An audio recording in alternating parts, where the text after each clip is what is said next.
children are a nuisance, so go to a facility. I don't have a mother anymore. My name is Elaine Gray. I'm still in the 5th grade of elementary school, and I live with my father and mother in a family of 3. My father is very warm and often takes me out on holidays. My mother acts normal when my father is around, but when he's not, she can be cold and hard to approach. I'm off. As usual, my father headed to work early in the morning. While eating breakfast, I called out, "Take care."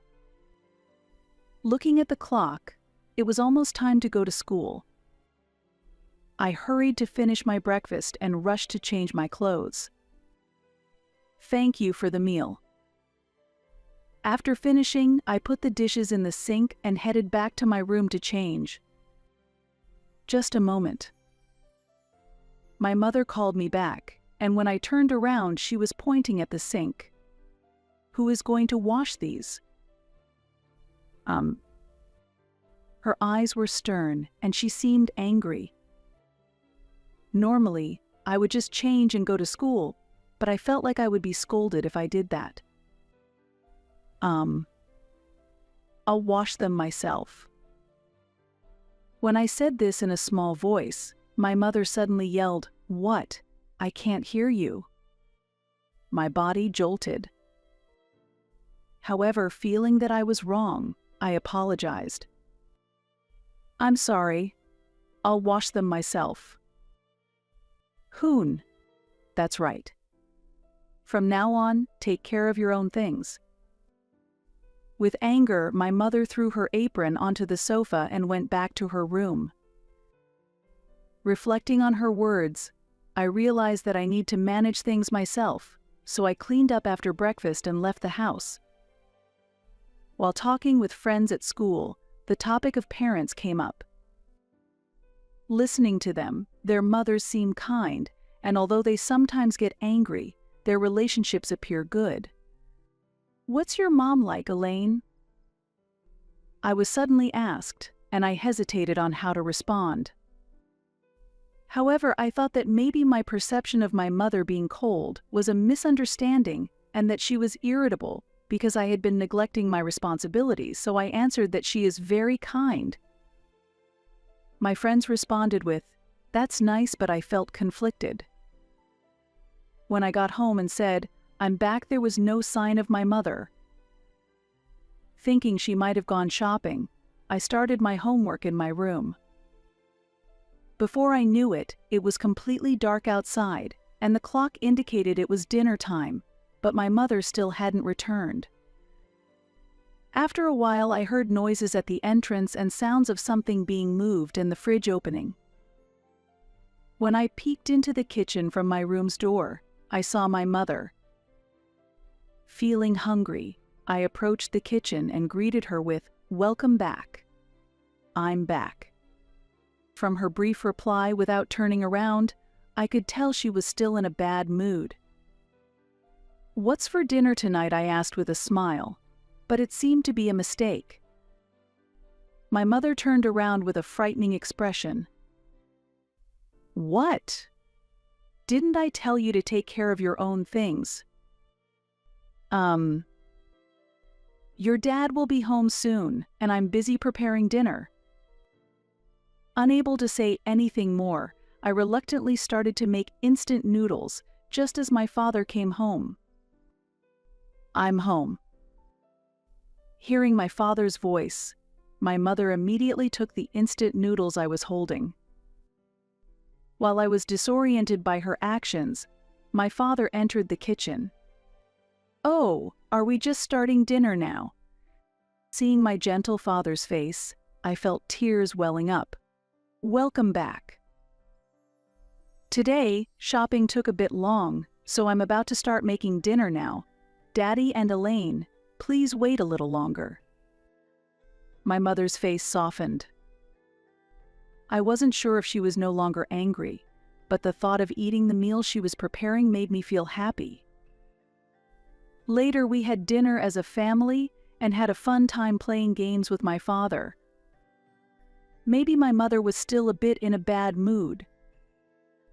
As I fell asleep, I thought that if I properly took care of my own things, I wouldn't get scolded anymore. From the next day, I made an effort to manage my own affairs. I washed the dishes after breakfast, folded the laundry myself, and put it away in the closet. I cleaned my room, and on days when my mother was late, I prepared and ate instant noodles by myself. Hoping for a compliment from my mother, my face naturally brightened. Although she hasn't praised me yet, she has been getting angry less often. It's enjoyable to spend happy times with my father and the three of us as a family when he is home. One night, I woke up to groaning sounds and realized it was the middle of the night. Feeling scared and thinking it might be a ghost, I covered myself with my blanket. The groaning continued, and soon, trembling with fear, I heard the sound of an ambulance siren. The ambulance stopped very close to our house, and the front of the house became noisy. For the first time, I realized an ambulance had stopped in front of our house. I jumped out of bed in a panic and saw that it was my father being carried out by the paramedics. "Daddy," I cried out, seeing his face pale and in pain. Tears overflowing, I clung to a paramedic and pleaded, "Please save my dad." The paramedic gently placed a hand on my shoulder and said, "We'll take him to the hospital right away." Afterward, my mother and I followed in the ambulance to the hospital, and upon arrival, my father was quickly taken to the treatment room. All we could do was wait in the designated area. As we waited, anxiety dominated my mind, wondering what I would do if my father were to pass away. Next to me, my mother calmly operated her smartphone, showing no outward signs of worry. While shedding tears, I anxiously waited for someone to reassure me that everything would be all right. It's unclear how much time passed, but eventually, a doctor came to us. While my mother and the doctor discussed something complex, all I could understand was that a serious illness had been discovered in my father, and he would need to stay in the hospital for a while. Though the worst-case scenario might have been avoided, the fact that my father had to fight this illness pained my heart. I also had to accept the reality that he wouldn't be able to come home for some time. We decided to go home for the time being. My mother quickly prepared everything needed for my father's hospital stay and headed back to the hospital. Left alone at home, I lay in bed unable to sleep, and since I had come home early in the morning, it soon started to get light outside. I need to go to school. I knew I had to go to school, but my heart wasn't in it at all. I had no appetite and just lay still in bed. "Aren't you going to school?" It was noon by the time my mother noticed I hadn't gone. Although my mother didn't scold me for skipping school, she needed to visit the hospital and hurriedly left the house. Having not eaten anything since the morning, I headed to the kitchen. There was some rice left in the rice cooker and some leftovers from the previous night's dinner in the fridge, so I made a meal using those. In the evening, when my mother returned home, she had bought some sandwiches for me. "Eat this today. Also, I bought some instant noodles, so have those from tomorrow." "Okay, thank you." With my mother busy due to my father's situation, I decided to follow her instructions to not cause her any trouble. The next morning, I had instant noodles for breakfast and went to school. When my friends asked why I was absent the day before, I dodged the question by saying I was feeling unwell. The teacher seemed to understand my situation and spoke kindly to me. When I got home, my mother was not there, probably at the hospital with my father. Thinking about it, I started on my homework. I wanted to visit my father too, and planned to ask my mother if we could go together on the next holiday.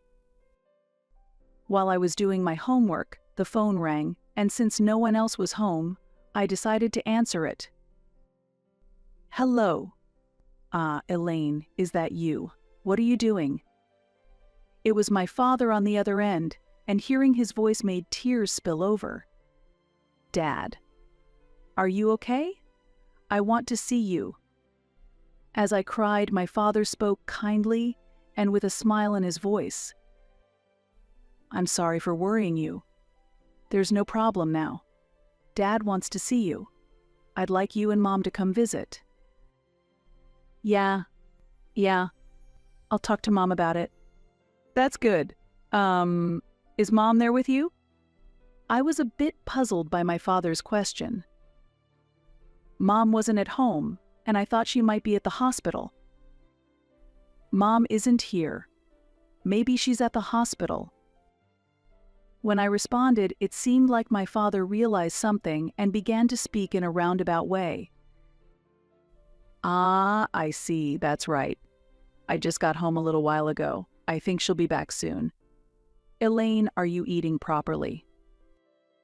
"Yeah, Mom bought some instant noodles for me, so I'm okay." After my reply, there was a brief silence from my father before he changed the subject with a simple "I see." After the conversation with my dad, I heard the front door open, signaling my mom's return.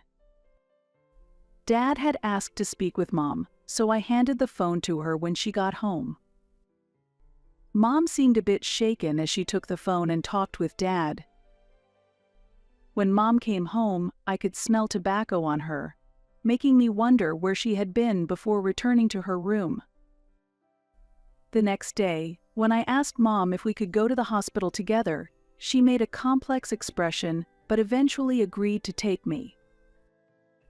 The reunion with my father had been a long time coming. He was connected to an IV, but as soon as he saw me, he showed a big smile. "Elaine, I'm so glad you came." I instinctively hugged my father, nearly crying at the sight of him looking so energetic, but I felt very happy. After enjoying a conversation with my father, I left the hospital room as it was time for my mother to return. As I looked back, my father was waving his hand with a smile, saying, "Come visit again." Little did I know that this would be our last conversation. Soon after, my father's condition suddenly worsened, and he passed away. I couldn't believe the reality and dressed in black as my mother instructed, attending the funeral. Many people gathered at the funeral to say their goodbyes to my father. My mother was composed throughout, and watching her, I almost hallucinated that my father was still alive. As I was standing absently in a corner of the venue, someone approached me. "Hey, aren't you Elaine?" Turning around, I saw a woman dressed rather flamboyantly standing there. Confused about who she was, the woman sat next to me and began to speak. "It's been a long time, hasn't it? I'm your aunt, your father's sister." Now that she mentioned it, I could see the resemblance to my father. I didn't know about my aunt, but I had heard my father mention his sister. "Aunt." "Yes, Aunt?" "Don't you think I look like your father?" she said with a laugh, and her face was indeed very much like my father's. At that moment, my aunt suddenly hugged me tightly. "It's okay to cry, Elaine. You've done well," she said, and without realizing it, my tears began to flow even more. It felt like I truly accepted the reality that I would never see my father again at that moment. After my aunt gently stroked my back and I calmed down a bit, I thanked her and then went to get a drink. In the room, I found my mother, who coldly remarked upon seeing my tear-streaked face. "Were you crying? How disgraceful." Her cold words pierced my heart. "Mom, aren't you sad?" I asked, shocked that she seemed not to be grieving at all. "Being sad won't change anything. He's gone now," my mother answered coldly. Her cold words made my body start to tremble. Even though the three of us had always laughed and had fun when my father was around, I wondered if my mother had truly hated him. As I stood frozen, my aunt appeared. "Oh, sister-in-law, long time no see," my aunt said cheerfully, but my mother's expression immediately changed. "Oh, it's been a while. Do you need any help?" my aunt asked, to which my mother replied, "No, there's nothing." Well then, Elaine, let's go over there," my aunt suggested. She took my hand and we left the room. I could tell from my mother's expression that she felt uncomfortable around my aunt. Afterward, I spent time by my aunt's side, and the funeral ended without incident. "Elaine, we're leaving now," my mother called me after the funeral. My aunt had held my hand throughout the funeral, but she let go when it was time to leave. Her expression was a bit sad. "Elaine, see you again." "Yeah, see you," I replied. As I followed my mother outside, an unfamiliar car was parked there. "Sorry to keep you waiting," my mother said as she opened the car door. An unfamiliar man was in the driver's seat, and I felt a resistance to getting into the car unconsciously.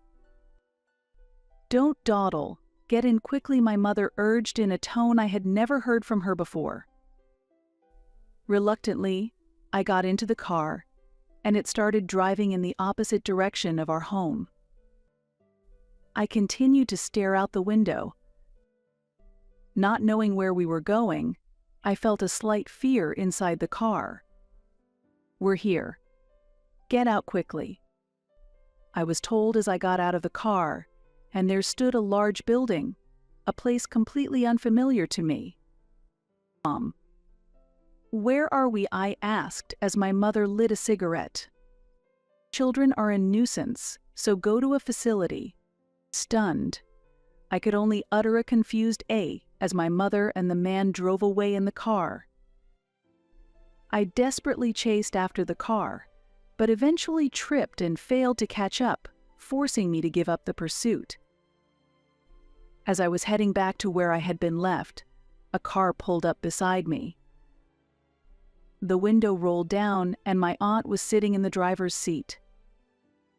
I never expected things to turn out like this. "Elaine, come on, get in." Relieved to see my aunt again, I quickly got into the car. She patted my head, and in response to her kindness, tears quietly started to flow. "How many times will you cry today? Poor thing." After driving for a while, we arrived at a house which seemed to be my aunt's home. As we entered, a man's voice greeted us warmly with "Welcome back." I instinctively hid behind my aunt, but she laughed and reassured me, "It's okay." As I timidly looked at the person, a young man stood there, smiling warmly at me. "Surprised? Sorry about that. Actually, I'm this lady's husband. So, you can call me Uncle." He extended his hand with a friendly smile. Feeling reassured, I shook his hand, and he smiled again. "You must be hungry, right? Dinner is ready. You need to eat well and grow strong. You're as fussy as a mother." Their light-hearted banter made me laugh, and just then, my stomach growled. I blushed with embarrassment, and they both laughed even more. I was relieved to finally enjoy a fun dinner time, which I had missed for so long. After dinner, a bath was prepared, and pajamas were laid out for me to change into. When I went to the living room, my aunt had prepared some warm milk. "Hot milk, huh? Aren't you a bit too old for that? Right, Elaine?" But don't elementary school kids like hot milk? No? Their playful exchange was so comforting that I couldn't help but laugh along. Led by their laughter, they both began to laugh. "Sit down, I have something to talk about," my uncle said, and as I sat in front of the hot milk, he started speaking. "Hey Elaine, how about becoming our child?" he suddenly proposed, and since I was about to drink my milk, I choked. Cough, cough. "What?" I exclaimed in surprise. Sorry. That was sudden, wasn't it?" my uncle said as he patted my back. My aunt, watching this, laughed heartily. "Why don't you become our child? Do you really want to go back to your mother?" my aunt continued. Her words made me think deeply. I don't hate my mother, but considering the home situation, my father, and being left behind, the thought of returning to her is frightening. "Actually, we had talked to your father about this," my uncle revealed. "What?" Hearing my father's name, I was even more surprised. Then my aunt explained everything in detail. The man my mother was with was her affair partner, and my father knew about the affair. He was very worried about me. As his condition worsened, and he realized he might not have much time left, my father asked them to take care of me after he was gone. Hearing this, tears overflowed and I desperately missed my father. "Your father loved you very much and cared deeply for you," my aunt said as she gently stroked me, her touch warm and comforting. I silently shouted words of thanks to my father over and over in my mind. I remembered my father, who always played with me and whom I dearly loved. I decided that from now on, I want to become stronger. "I want to stay with you, Aunt and Uncle," I told them, and they were very pleased. Formal procedures are needed for us to officially become a family, and while these will take some time to complete, I was assured that I can stay with them without worry in the meantime. Wanting to be useful for my aunt and uncle, I decided to help with preparing breakfast and dinner and cleaning the bathroom and toilet. But my hard work only seemed to worry my aunt and uncle more. Elementary school kids should be playing more, they said, and though I was confused, I started my homework anyway. "Elaine, have you been doing housework all this time?" my aunt asked me at dinner. When I nodded, my uncle sitting next to me gently hugged me and said, "It must have been tough being just a grade schooler. Elementary school students can help out with chores. But I'm worried it looks like you're overdoing it." Indeed, I might have been excessively trying to earn my mother's praise without even realizing it. I fell silent, realizing this. The praise from my mother that I never received. I felt that my efforts might have meant little to her. "You don't need to worry about anything here. You can help out. But what's important is your friends, school, and taking care of yourself. We want you to cherish yourself." My aunt's words resonated deeply with me. My uncle nodded repeatedly, his eyes moist. I strongly felt how happy I was to be with my aunt and uncle. 2 weeks after my father's funeral, I was called to the teacher's room at school.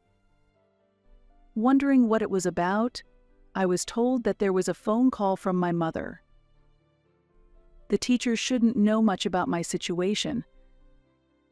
Thinking that leaving the phone call unattended might trouble the teachers, I picked up the receiver with trembling hands. "Hello." "Elaine. Answer the phone quickly." The voice of my mother, which I hadn't heard in a long time, was shouting.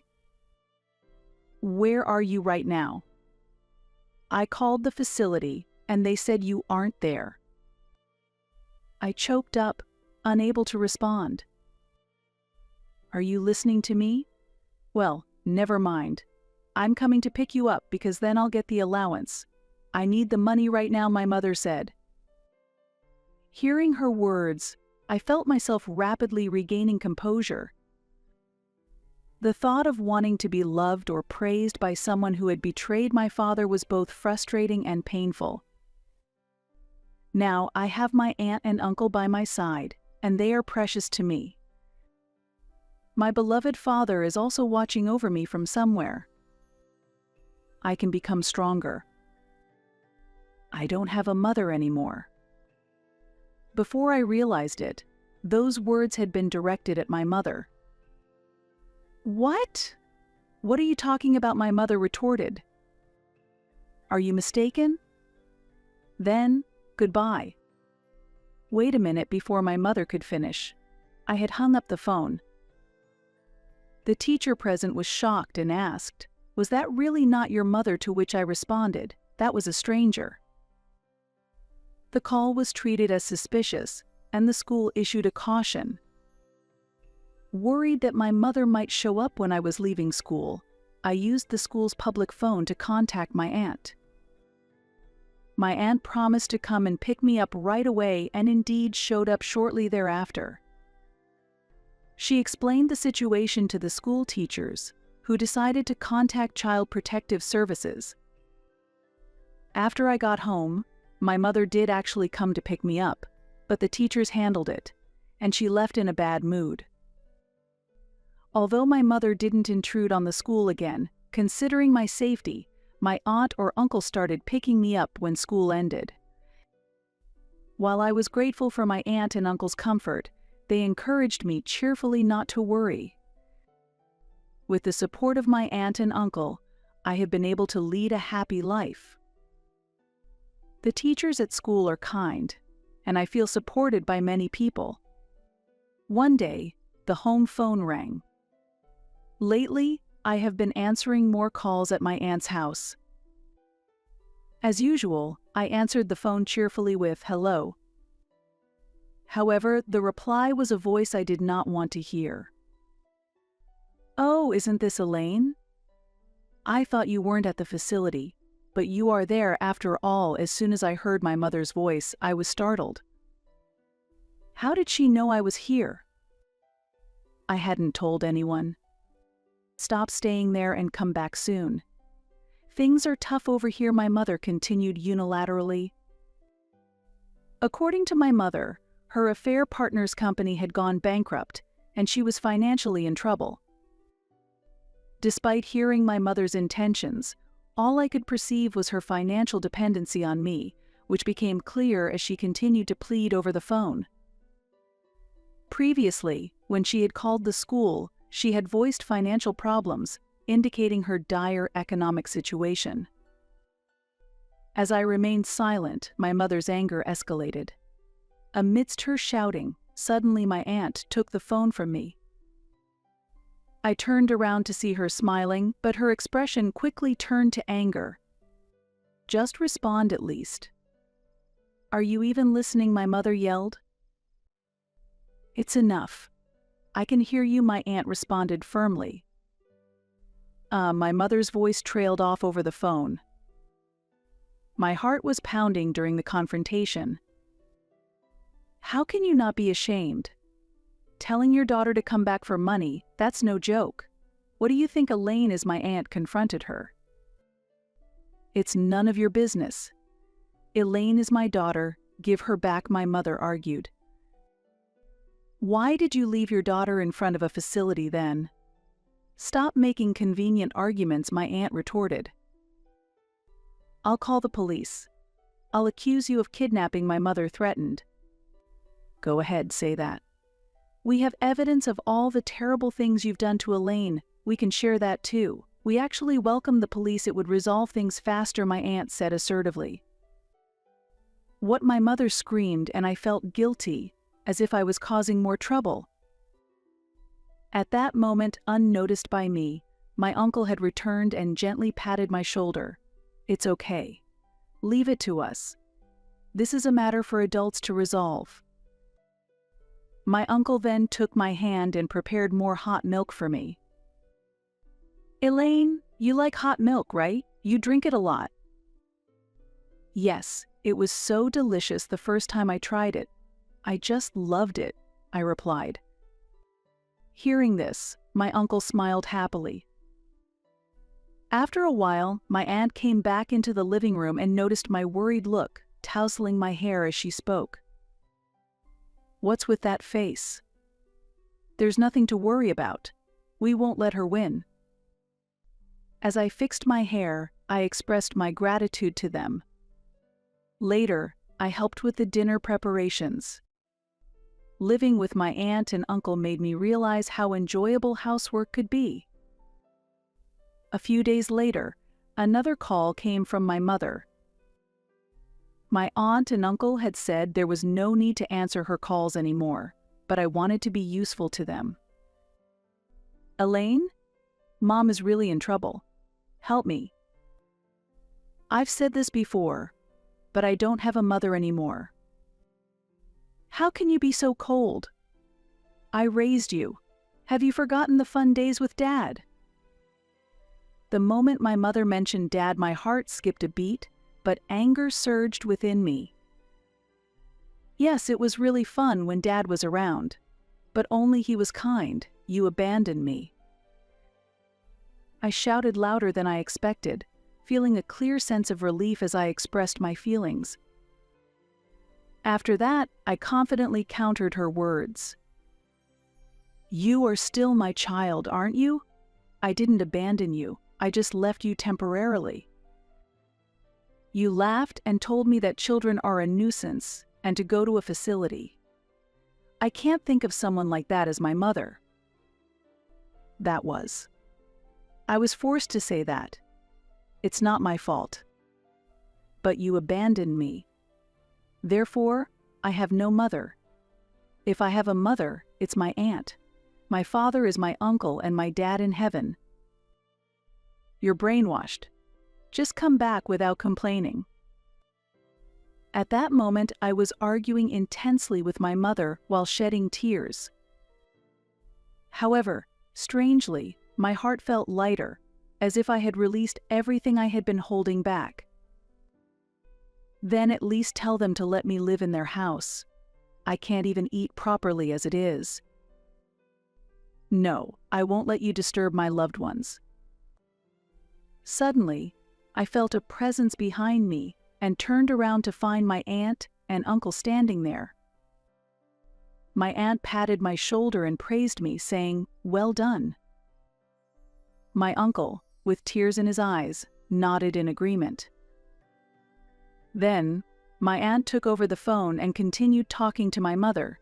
Strangely, she seemed satisfied. My uncle expressed how happy he was that I called him Dad. Receiving his words of gratitude made me feel good about calling him that, and it seemed right to continue. After that, the contacts from my mother ceased. Perhaps it was also thanks to my aunt and uncle's support. Sometime after starting my new life, my aunt surprised me with my first smartphone. Having a smartphone for the first time was exciting, and it helped me stay in touch more frequently with friends, making my life even more enjoyable. One unusual day, amid the long, peaceful days, the house's landline rang. Since the situation with my mother, the school had been mostly contacting my aunt and uncle on their mobile phones, and I usually communicated with my friends through my new smartphone. Wondering who it could be, I answered the phone. "Hello." Contrary to my upbeat voice, a lethargic voice responded. Hello, it's me." At first, I didn't recognize who it was, thinking it might be a wrong number. Having been taught not to talk to strangers over the phone at school, I was about to hang up. "Wait, it's Mom. Have you forgotten my voice? Eh? Ah, now that you mention it." When she pointed out it was her, I listened more closely, and indeed, it was my mother's voice. It was noticeably weaker than before, making it initially hard to recognize. "You're going to be in 6th grade soon, huh?" There's no one here now." My mother started to cry at those words. As I was wondering what to do next, she spoke in a heavy tone. "The thing is, I'm in the hospital. I've gotten sick." I thought of my father, but without sadness instead. I felt grateful for all the good memories he had given me. As my mother pleaded for help with her medical expenses and care, I fell silent. "Say something. Why should I take care of a stranger like you?" I won't pay your hospital bills, and I won't ask my aunt to either." "Don't get too cocky." Her vigor was surprising for someone who claimed to be ill. Hearing about my mother's illness did not disturb me as it had when my father passed away. My feelings toward her had completely cooled off, and her words no longer instilled fear in me. I simply felt pity for her situation. I never imagined I could respond to my mother with such detachment, but I knew I never wanted to become like her when I grew up. Actually, I've received a new smartphone, and the home landline is hardly used, so it's going to be removed soon. This might really be our final goodbye. Watching her panic, I continued coldly. "Don't end things this way. Then, give me your smartphone number." "I cannot do that." "Isn't there anyone who will help me?" "There's no one to support me." "Then I'll make sure to contact someone who might look after you." Her voice briefly brightened at my words, but I sighed inwardly. Before hanging up, I obtained the name of the hospital and immediately contacted my aunt.